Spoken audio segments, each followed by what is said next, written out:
Over the Red Sox won 3-0, but Garrett Whitlock against Eugenio Suarez, rematch of the WBC championship, and this time Whitlock gets the best of it, man. Look at that nasty changeup 0-2, has him fishing. Love to see that out of Whitlock. I didn't think he was ready, for those of you that saw that game, to pitch, but he went out there, man, and didn't have it. It happens, it's baseball. But Trevor Story is going to drive this one into left field and make it 2-0 Red Sox. That scores Meyer, who ended up having 2 hits off of the bench. Love to see that. Hopefully Meyer can be an everyday player. I think he's good enough to be able to do that. Roman Anthony 3-2. This is what kind of started the inning off. As you can see, this little sweeper is going to be low.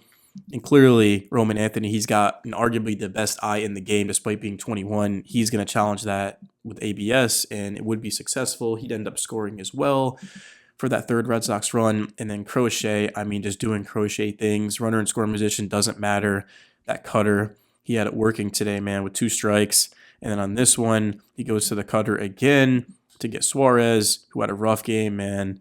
And then Steer, he's just no match, man. This one's up in the zone. I don't know if Crochet wanted it there necessarily, but it doesn't matter. He gets him to swing and miss.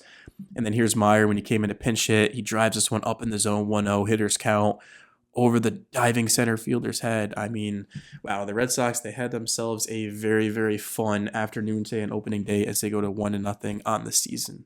Man, I just want to say, guys, before I get into the rest of the video, that ABS was such a brilliant decision. Roman Anthony just drew a walk in the top of the ninth inning. But for the Red Sox, this win tonight on opening day showed us exactly what we kind of expected coming to the season, and that's just preserve a lead into the seventh inning and let the bullpen do the rest. So Crochet goes 6 innings, was absolutely dominant, and then you hand it off to Slayton, Whitlock, and Chapman. I mean, there's just not a better 1, 2, 3 punch than those guys. The Padres have a good bullpen, but I mean, these guys are unhittable. And Whitlock, I mean, people know him for what he did in the World Baseball Classic, but he was kind of overworked to that point, as the Red Sox are actually going to tack on another run here as Meyer's going to score. He came in a few innings ago to pinch hit.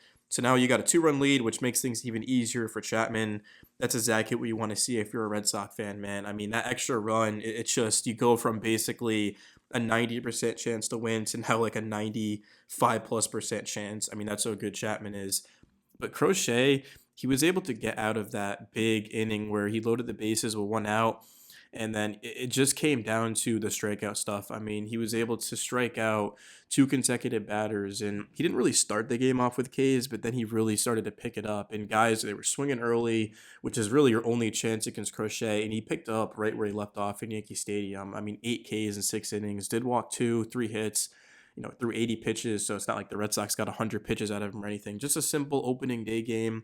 And we saw some chaos. Paul Skeens didn't even get out of the first inning because of O'Neill Cruz. So things could have been a lot worse for the Red Sox. But Crochet to this point, I don't know if there's a pitcher that I trust more than him just to have a consistent, like a quality start, if you want to use a baseball term. Like Skeens and Skubal are awesome, but I just know what I'm getting at a Crochet. Like, it's very rare that he's off. And we saw that, man.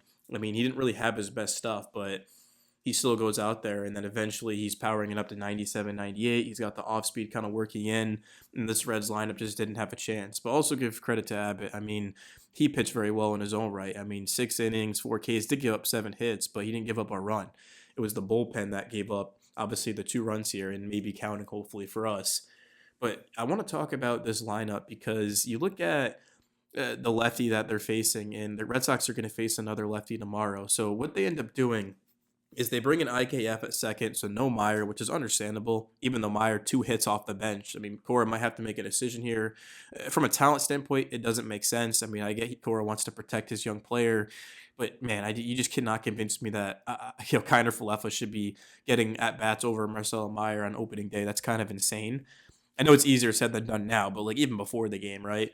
And then you look at as well, I mean, Durbin, obviously, everyday third baseman, Contreras, but the outfield, Yoshida ends up getting, staying where he is on the bench. He'll play Sunday, but there really wasn't anything crazy besides second base. I mean, Duran, we know that, 2 seasons ago, he crushed lefties, spring training, and in the WBC, crushed lefties. He's out there. He goes 1 for 4 with a K. But he's actually, that's a lie because he's coming up right now. Hopefully, let's see what Duran does. I'll keep you guys updated while I'm recording. This is Duran, first pitch swinging, lines it into right. That's going to get down, make that 2 for 4 for Duran and a K as he drives in Roman Anthony. Man, the Red Sox are absolutely just, man, they are swinging the bat.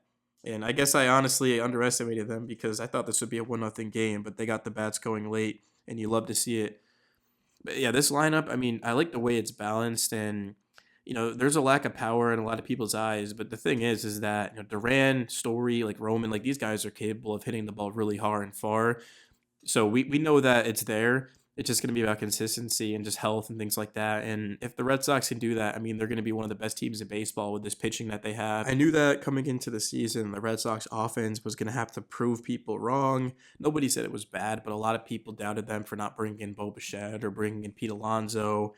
And it's 3 runs against the Reds. Not like they erupted for 7 or 8 like the Yankees did last night. But they showed that, man, they can get you and they can put it on you for a few innings here. And they hit into some double plays. They were really struggling with runners in scoring position as they pretty much did last season. They struck out a lot. But, man, that 9th inning, they were able to put on 2, which just it allows a lot of breathing room for your closer, man. 1-0 game. I mean, a couple of funky bounces, rolls that don't go your way, and it could be chaos. But with a 3-run lead, I mean, I think Chapman is going to feel as relaxed as ever. Opening day, I mean, it's just insane, man. The Red Sox, I think they're going to have a very good season.